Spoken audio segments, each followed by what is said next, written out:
Buongiorno e ben ritrovati con una nuova edizione del TG Flash di New Sicilia. In apertura il sindaco trantino ha incontrato a Palazzo Chigi la Presidente del Consiglio Giorgia Meloni presentando il dossier Catania con proposte su sicurezza, infrastrutture e ambiente. Tra le richieste il rafforzamento delle forze armate in città per fermare la microcriminalità e il completamento del progetto ferroviario Nodo Catania. Si è discusso anche della gestione dei rifiuti con misure più severe contro l'abbandono illecito.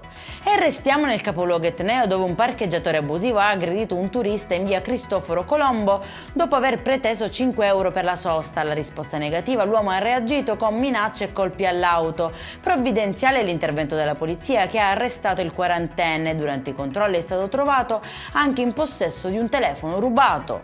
È stato arrestato in Francia un 46enne catanese sfuggito al blitz del 13 marzo scorso contro il clan Cappello. L'uomo ricercato con mandato d'arresto europeo è accusato di narcotraffico, estorsioni e rapine aggravate dal metodo mafioso. Le indagini dei carabinieri di Taormina hanno portato alla cattura, avviate anche le procedure per l'estradizione.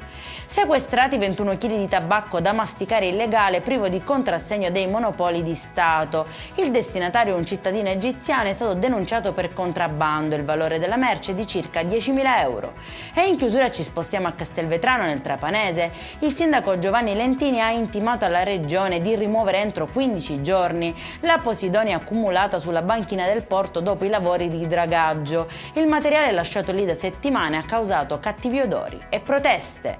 Per questa edizione è tutto, prossimo appuntamento alle 19:30. Buona giornata!